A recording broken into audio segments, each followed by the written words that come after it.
स्वागत है आपका। आप देख रहे हैं बुद्धा's टीचिंग चैनल।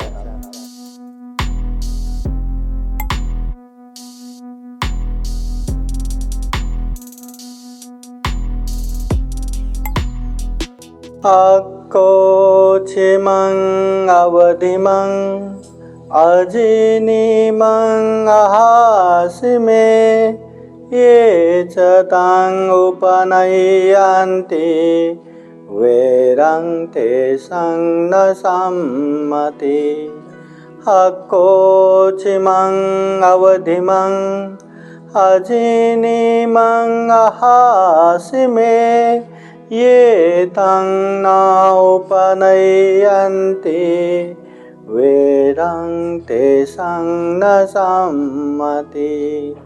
नहि वेरे न वेरानि सम्मन्ति कुदाचनं अवेरेण च सम्मन्ति ये धम्मो सनातनो।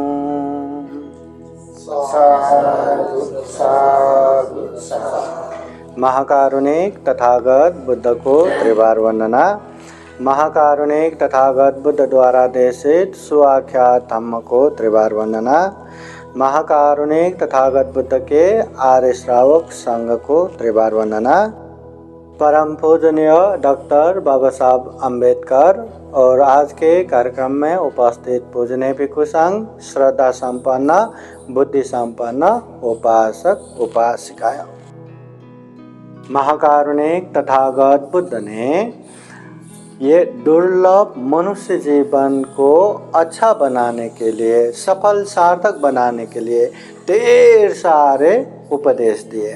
तथागत बुद्ध के एक एक उपदेश हमारे जीवन सुख शांतमय बना सकते हैं। हमारे जीवन के ढेर सारे तनाव, उत्पीड़न, पीड़, चिंता से दूर कर सकते हैं।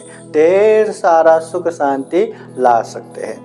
और महाकारुणिक तथागत बुद्ध ने अपने जीवन में कितना धम्म देशना दिए जब से वो बुद्ध बने महापरिनिर्वाण होने तक।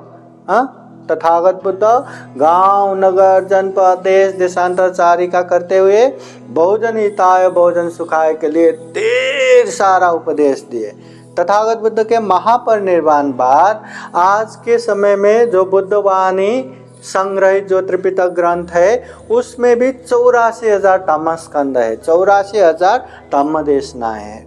इतने धम्म देशना तथागत बुद्ध ने दिए हैं। तो ऐसे ढेर सारे तथागत बुद्ध के उपदेश है, उनमें से कुछ धम्म देशना हम यहाँ श्रवण करेंगे।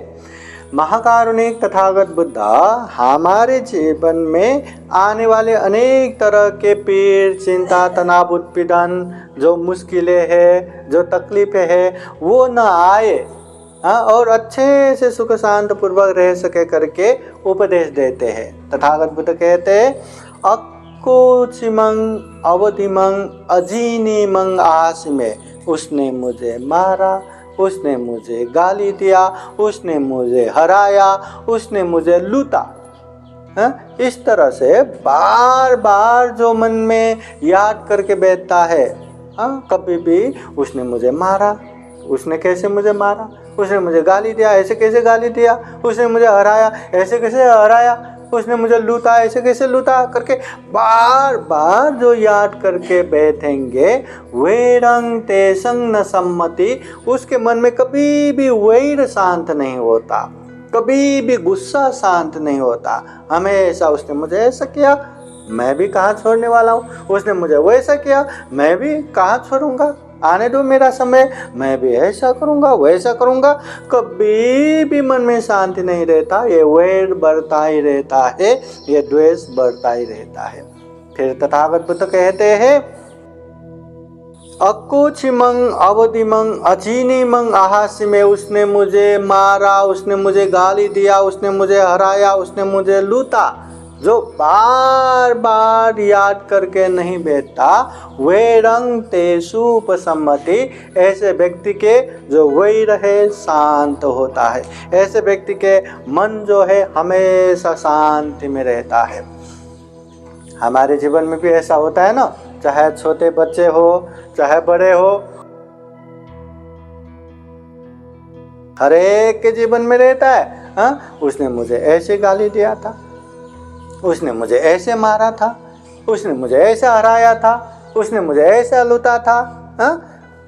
बार बार याद आता है। और ऐसी बात जब याद आता है ना, तब मन में शांति नहीं रहता। उसने मुझे ऐसे गाली दिया तो उसने मुझे कैसे ऐसे गाली दिया, क्यों ऐसे गाली दिया। वो अतीत में हम लुटपुट करेंगे, उसने मुझे ऐसा किया वैसा किया, और तुरंत हम फ्यूचर में, भविष्य में जाएंगे कि अभी मेरी बारी आएगा तो मैं इसको ऐसा करूँगा, अभी मेरी बारी आया तो मैं उसको ऐसा जवाब दूंगा, अभी मेरी बारी आया तो मैं ऐसा। अरे उस समय मुझे ऐसा बोला था, अब मैं ऐसा बोलूँगा, उस समय मुझे ऐसा किया था, मैं ऐसा करूँगा। ऐसे मन को बेचैनी करके रखता है, ऐसे मन को द्वेष से विभूषित करके रखता है। शांति नहीं। हमेशा ऐसे लोगों के चेहरा भी देखा ना, चेहरा भी एकदम ऐसे, एकदम पीड़ित जैसा, एकदम दुखी जैसा। कभी जैसा कोई रहता है ना, एकदम मुस्कान के साथ आराम से बैठेंगे तो कितना मतलब चमकता है, कितना अच्छा दिखता है।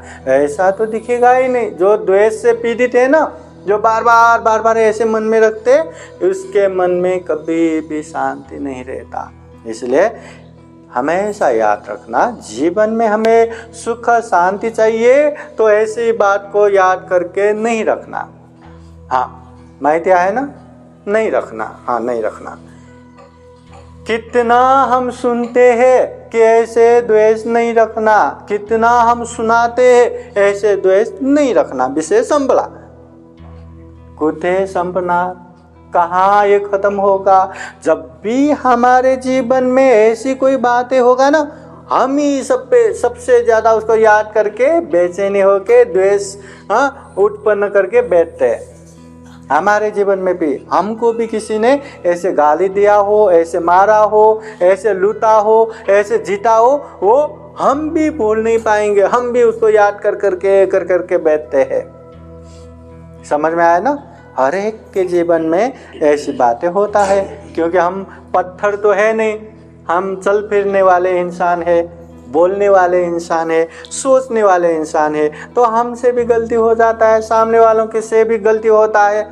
अभी हमको पसंद नहीं आए तो मुझे जो पसंद नहीं, उसने ऐसे कैसे बोला, उसने ऐसे कैसे किया, उसने मुझे कैसे जीता, उसने मुझे कैसे हराया, लूटा। ये बार बार अगर याद करना शुरू कर दे तो मन को कभी शांति नहीं मिलेगा। हमेशा बेचैनी, हमेशा शांति, हमेशा दुख। इसलिए जब भी ऐसी बातें हो तो हमेशा उस समय उसने मुझे ऐसा बोला, अगर मैं उसके जगह होता तो क्या मैं नहीं बोलता, क्या मैं नहीं मारता, क्या तो मैं नहीं लूटता, क्या मैं नहीं जीतता, क्या। उस जगह पे बैठ के देखना, अगर मैं उस जगह होता तो मैं नहीं करता क्या। और हो सकता है इसमें मेरा ही गलती हो, उसने मुझे ऐसा किया होगा, इसलिए मैं दिल से क्षमा मांगता हूँ, बस उसे हरा दिया। या हो सकता है खुद का कोई भी गलती नहीं, कोई भी अपराध नहीं, उसको जस्टिफाई करके बैठने की जरूरत नहीं है, उसको प्रूव करके बैठने की जरूरत नहीं है। उसका गलती है, मेरा गलती नहीं है, उसका ही गलती है। पर वो अज्ञानी है, वो मूर्ख है, वो जो कर्म कर रहा है ना, वो खुद ही भुगतेगा। उसका कर्म का हिसाब तो उसी के कर्म करेगा ना। हम क्यों हिसाब करके बैठे। चलो वो अज्ञानता से उसने गलती कर दिया, माफ़ कर दो, मैं दिल से उसको माफ़ करता हूँ, उसका कल्याण हो, मंगल हो, उसको छोड़ के आगे बढ़ा। सुख शांति मिल गया ना। नहीं, मैं कैसे माफ़ करूं, मैं भी तो बदला लेके कहाँ छोड़ूंगा। उसने मुझे ऐसा बोला, मैं भी 4 लोगों के सामने ऐसा बोलूंगा। वही प्लान, बोलेगा नहीं बोलेगा अलग बात है, पर वो बोलूंगा ऐसा कर करके इतना मन को पीड़ित करते हैं, इतना द्वेष से बेचैनी होके बैठते हैं। एक बच्चा, ऐसे बच्चा जब गुस्सा आता है ना, सामने वाले को हाँ मैं भी छोड़ूंगा नहीं करके ऐसा कीचड़ लेके उसको मारता है ना। अभी वो कीचड़ जो मारता है वो सामने वाले को लगेगा क्या? वो भी तो भाग जाएगा ना। लगेगा नहीं लगेगा वो बाद में की बात है, पर सबसे पहले खुद को ही लग गया ना, लगा कि नहीं? वैसा ही जब भी गुस्सा आए, जब भी द्वेष आए, दूसरे को हानि करेगा नहीं करेगा वो बाद में की बात है, सबसे पहले खुद को ही हानि करता है, खुद को ही पीड़ित करता है, खुद को ही दुखी करता है। हाँ, इसलिए जब भी हम ठहरो मैं तुम्हें छोड़ूंगा नहीं करके उंगली दिखाने की आदत है ना, हर कोई उंगली दिखाता है, थाम डॉक्टर हाँ दिखाते हैं करके ऐसा हाथ करते हैं। अरे ये भी तो देखो, एक उंगली हम उसके तरफ कर रहे हैं तो 3-3 उंगली तो अपने तरफ ही हो रहा है ना, है कि नहीं? हाँ, तो दूसरों को हानि नुकसानी करेंगे करके द्वेष से पीड़ित हम रहेंगे तो सबसे पहले हम ही दुखी होंगे, सबसे पहले हम खुद का ही हानि नुकसानी करके बैठेंगे। इसलिए महाकारुणिक तथागत बुद्ध कहते हैं ऐसे बातें याद करके पीड़ित होके बैठना नहीं है, द्वेष उत्पन्न करके बैठना नहीं है। खुद का गलती हो तो क्षमा मांगा, आगे बढ़ा। सामने का गलती हो तो मैं दिल से क्षमा करता हूँ, आगे बढ़ा, है ना? ऐसा करके हमें आगे बढ़ना चाहिए। वही याद कर करके जीवन में दुखी होना नहीं चाहिए। फिर महाकारुणिक तथागत बुद्ध ये भी कहते हैं नहीं वैरे न वैरानी सम्मति द कुराचनंग, ये वैर से वैर भाव कदापि शांत नहीं होगा, गुस्से से गुस्से कभी शांत नहीं होगा। कभी लगता है ना वो गुस्सा कर रहा है तो मैं भी गुस्सा करूंगा तो वो अपने आप दब जाएगा, हाँ? मगर ऐसे गुस्से से गुस्से कभी शांत नहीं होगा। छोटे छोटे बातों से अगर चिल्लाने लगा, अगर वो एकदम गुस्सा निकालने लगा तो थोड़ी देर सामने वाला शांत बैठा तो उसका जितना गुस्सा है निकल जाएगा, शांत हो जाएगा। फिर बाद में बात कर सकते हैं ना, शांत होने के बाद तू क्यों इतना गुस्सा कर रहे थे, हुआ क्या था? मगर वही समय पे चिल्लाएंगे मेरा क्या गलती है, तू क्या इतना चिल्ला रहे, तो इतने में वो छोटी सी बातें कहाँ जाके ख़त्म कर देता है। हाँ, इसलिए वैर से वैर कभी शांत नहीं होता। मैत्री भाव से अवैरेन च सम्मति, अवैर से या मैत्री भाव से ही वैर शांत होता है। ये धम्मो सनातनो, ये पहले से चले आए सनातन धम्म है, पहले से चले आए धम्म है। कभी भी गुस्सा आया और सामने वाले भी गुस्सा करने लगा तो वहाँ झगड़ा होने लगेगा और ज़्यादा बढ़ेगा, फिर हाथ चलने लगेगा, मुंह चलने लगेगा, फिर आजू बाजू जो है वो चलने लगेगा, किसी का सर फटेगा, किसी का क्या फटेगा, किसी का जान जाएगा, कोई जेल जाएगा, कोई जिंदगी भर सड़ेगा, है ना? छोटी सी बातें जिंदगी खत्म कर देता है। इसलिए हमेशा मैत्री भाव से ही वैर को शांत करना चाहिए। कोई गुस्सा किया करके उसको भी गुस्सा करके बैठना नहीं है, वो गुस्सा कर रहे तो शांत रहने का। अब परिवार में एक ही जगह रहने से कुछ नहीं, एक ही जगह रहने से कभी भी तू मैं तो होता ही है। हाँ, कोई आई चिल्लाएंगे, कभी बाबा चिल्लाएंगे, कभी तो बेटे चिल्लाएंगे, कोई ना कोई तो चिल्लाते रहते हैं, एक ही जगह बैठते। अभी चिल्लाया करके ए तू कैसे चिल्लाया रे, हाँ तुम्हारा ही गलती है, ऐसा वो क्रोध से एकदम आंखें बंद है और ऐसे में उसको समझाने को गया तो कहाँ समझने वाले हैं। उसको रहने दो, उसको समय दो, वो जब शांत होगा तब जाके उससे बात करो, क्यों चिल्लाया था, क्या गुस्सा है, तब वो समझ भी जाएगा। अगर कुछ भी समझाना हो वो अच्छे से समझ जाएगा, मगर गुस्से में जब था तब समझाने गया तो कहाँ समझ में आएगा।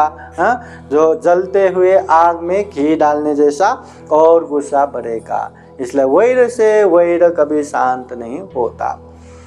एक समय एक ऋषि, एक श्रमण भिक्षा मांगते हुए एक घर में आ गए। एक घर में आए तो घर के वो महिला ने देखे तो अरे एक श्रमण आए हैं, चलो कुछ देता हूँ करके चावल लेके गए। जब वह भिक्षा दे रहे थे तो आंखें वो श्रमण के चेहरे पे गया इतना शांत, इतना आनंद, ऐसा लगता है कि तनाव, पीर, चिंता कुछ भी नहीं है, इतना शांत। ये देख के उसको भी पूछने को मन हुआ कि हमारे घर में हमेशा तनाव, पीड़ा, उत्पीड़न, हमेशा झगड़ा, और इनके चेहरे पे इतना शांति है, चलो पूछता हूँ। तो वो पूछते हैं, श्रमण मैं आपसे एक बात पूछना चाहती हूँ कि हमारे घर में हमेशा तनाव, पीड़, चिंता, उत्पीड़न है, आप इतना शांत से रह रहे, ये कलह का कारण क्या है, ये झगड़े का कारण क्या है? तो श्रमण शांत बैठते, दोबारा पूछती है वो कि हमारे घर में बहुत ही तनाव, उत्पीड़न है, हमेशा झगड़ा, कलह है, इसका कारण क्या है? वो तब भी शांत रहते हैं, जवाब कुछ नहीं देते। फिर तीसरी बार भी पूछते वो उपासिका, वो महिला, कि हमारे घर में इतना तनाव, पीड़ा है, दुख है, आपके चेहरे पे इतना शांति है, इसका कारण क्या है? ये झगड़े का कारण क्या है? एक बार नहीं, दो बार नहीं, 3 बार पूछे, फिर भी वो श्रमण ने कुछ भी जवाब नहीं दिया। तो ऐसे जवाब नहीं दिया और उल्टा कहते, देखो मैं यहाँ भिक्षा के लिए आया हूँ, देना है तो दो, नहीं तो मैं जा रहा हूँ। तो उसको गुस्सा आता है, अरे बाबा मैंने एक ही बात तो पूछा और वो भी जवाब नहीं दे रहे और कह रहे कि देना है तो दो, नहीं तो जाता हूँ। कितना गुस्सा, मतलब कितना वो ऐसे, हाँ, एक भी जवाब नहीं देते करके वो चिड़चिड़ होने लगे।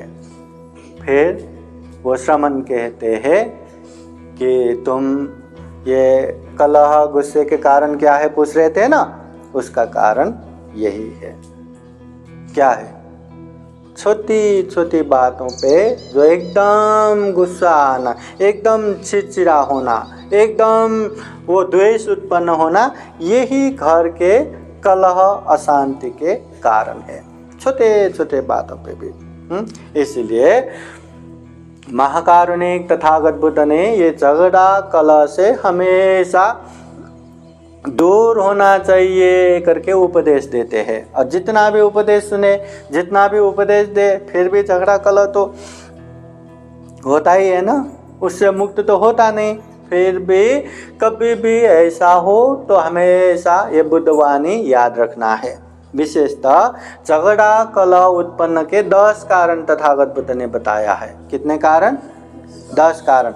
खुद के कारण 3, मित्र के कारण 3, शत्रु के कारण 3 और प्रकृति के कारण 1। खुद के कारण 3 बोले तो वो अमुक अमुक व्यक्तियों ने पहले भी मुझे दुख दिए थे, 1, अभी भी दुख दे रहा है, 2, बाद में भी दुख देगा, 3। इस तरह द्वेष उत्पन्न होता है, गुस्सा उत्पन्न होता है। मेरे प्रिय मित्र को अमुक अमुक व्यक्ति पहले भी दुख दे रहे थे, 1, अभी भी दुख दे रहा है, 2, और बाद में भी दुख देगा, 3। गुस्सा आ गया, द्वेष उत्पन्न हो गया। अभी अप्रिय शत्रु, मेरे अप्रिय शत्रु को अमुक अमुक व्यक्ति पहले भी उपकार कर रहे थे, 1, अभी भी उपकार कर रहा है, 2, बाद में भी उपकार करेंगे, 3। हाँ, अपने कारण 3, मित्र के कारण 3, शत्रु के कारण 3, रह गया 1 प्रकृति के कारण। प्रकृति का नेम है, उसका जैसा है वैसा होना। हाँ, धूप लगा, धूप लगने से है ना गुस्सा आ गया, कभी धूप ना लगने से गुस्सा आता है, कभी बारिश हुआ गुस्सा आया, कभी बारिश ना होने से दुख, कभी हवा चला गुस्सा आता, कभी हवा नहीं चला करके गुस्सा आता है। प्रकृति का जो नेम है उसमें भी हमें गुस्सा आता है।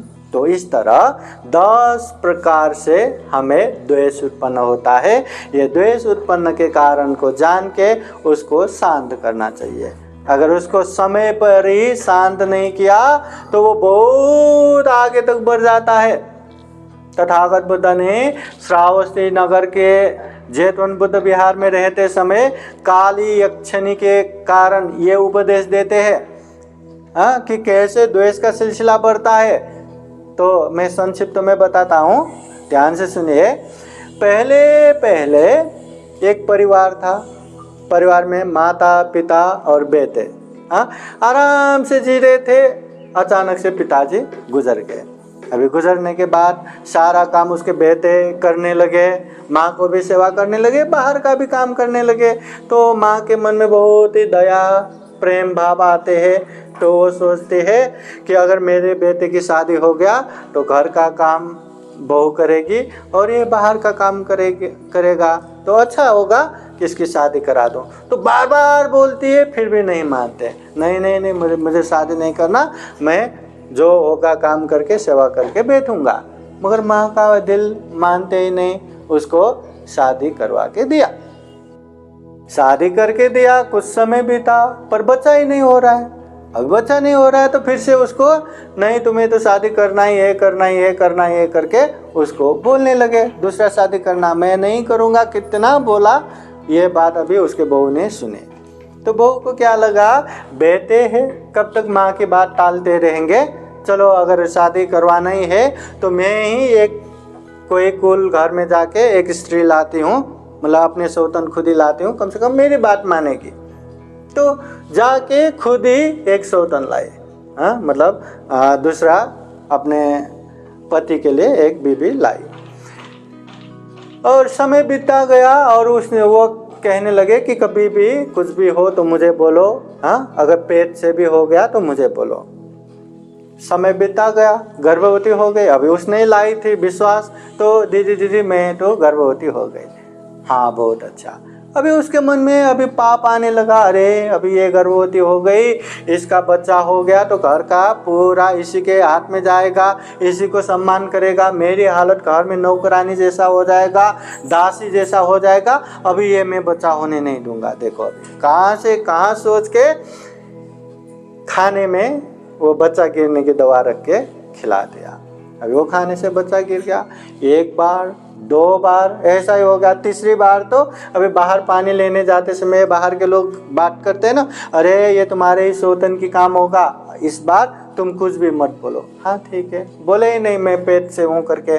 जब अभी घर में रहते समय देखा ना इतना बड़ा पेट हो गया, अरे तुमने मुझे बताया ही नहीं, बोला ही नहीं। हाँ मैंने नहीं बोला।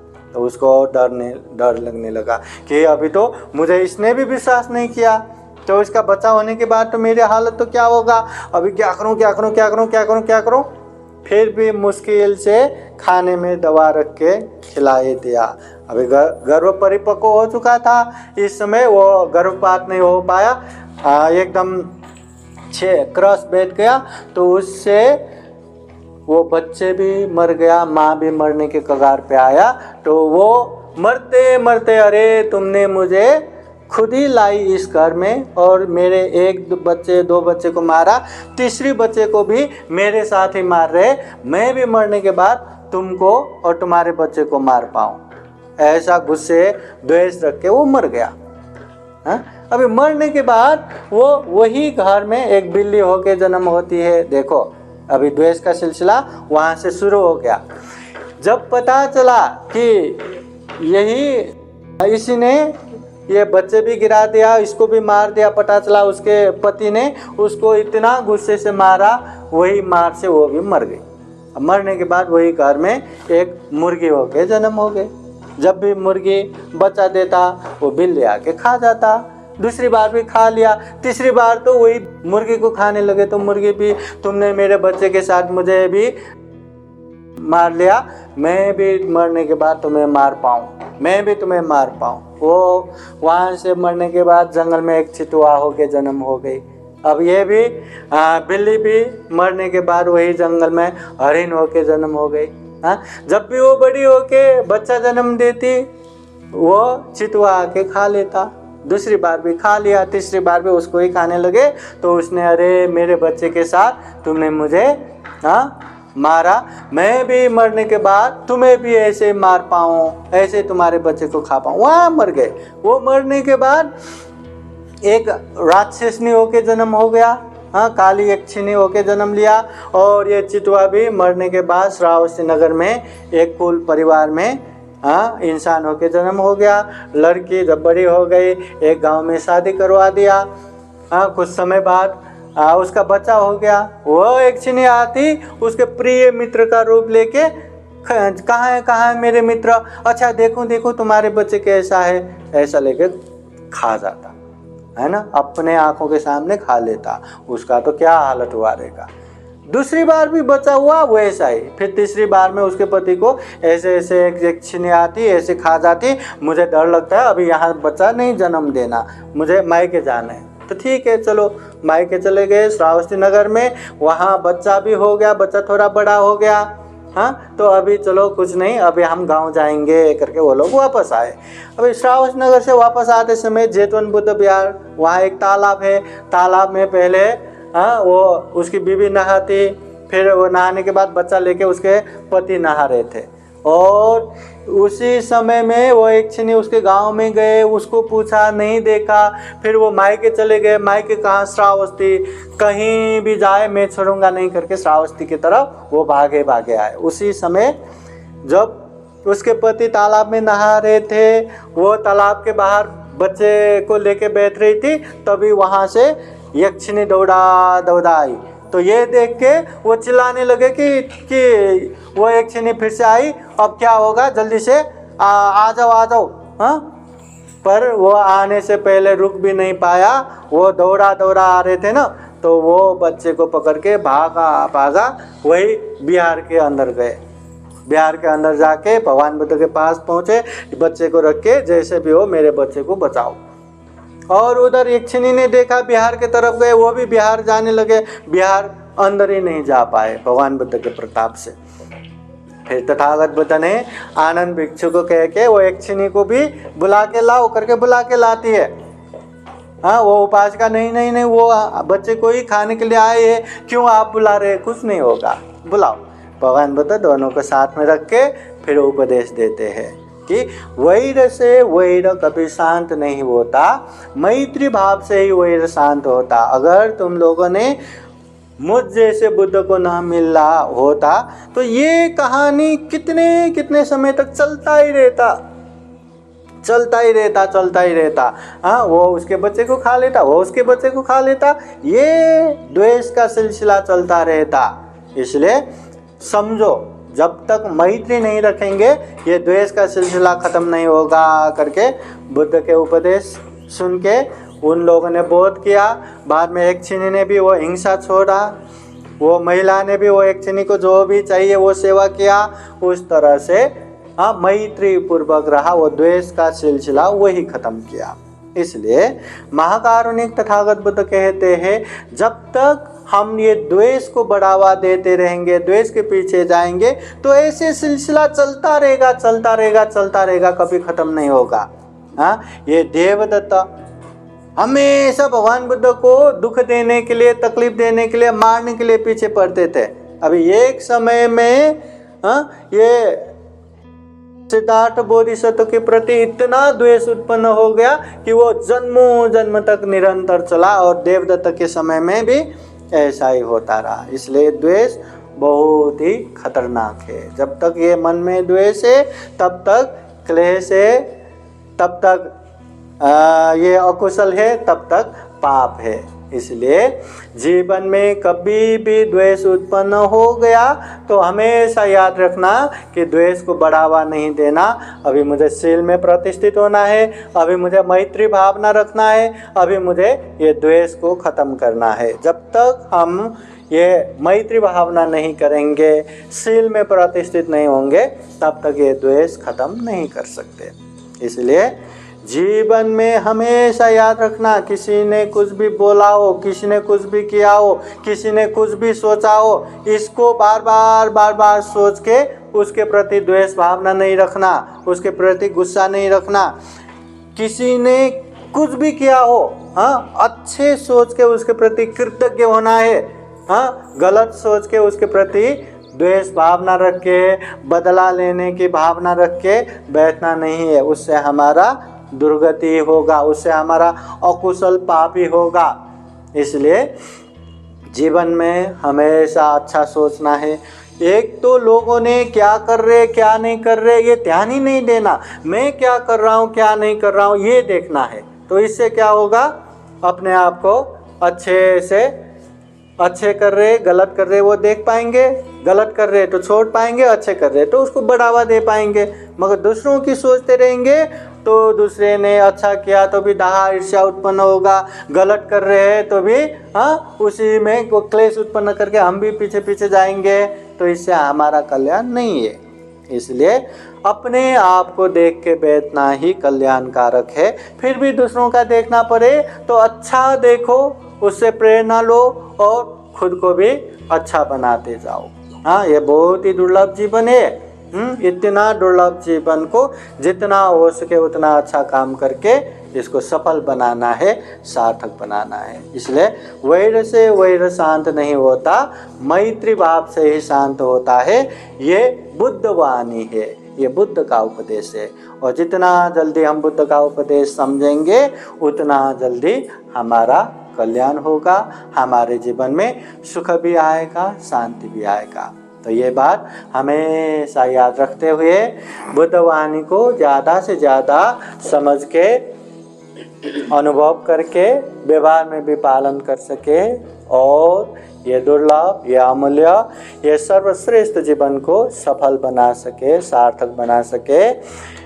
जीवन में ढेर सारा पुण्य धम्म करते करते सभी दुखों से मुक्त निर्वाण तक प्राप्त कर सके, ऐसी कामना करते हुए ये धम्म देशना यहीं समापन करता हूँ। सब मंगल हो, सबका कल्याण हो। भवतु सबका मंगलं। साधु साधु साधु। सब लोग हाथ जोड़ के बैठिए, बुद्ध वाणी पाली गाथा द्वारा आशीर्वाद देते हैं। पूजने भिक्षु संघ आप लोगों को आशीर्वाद देंगे। बुद्ध धम्म संघ के अनंत गुण धम्म और आशीर्वाद के अनुभव से, अनंत बोधिसत्वों के अनंत गुण धम्म और आशीर्वाद के अनुभव से आप सभी के जीवन में खूब खूब सुख हो, शांति हो, मंगल हो, कल्याण हो। जीवन में खूब सारा उन्नति हो, प्रगति हो। जितने भी अच्छे इच्छा आकांक्षा है वो सब परिपूर्ण हो। बुद्ध धम्म संघ का आशीर्वाद हमेशा रहे, ऐसी कामना करते हुए बुद्ध वाणी पाली गाथा द्वारा आशीर्वाद देते हैं। श्रद्धा पूर्वक, ध्यान पूर्वक आशीर्वाद श्रवण करने के लिए 3 बार साधु साधु बोले। सभेतेयो विभाजन्तो सब्ब रोगो विनाशतो माते भवतु अन्तरायो सुखे दीर्घायुको भव।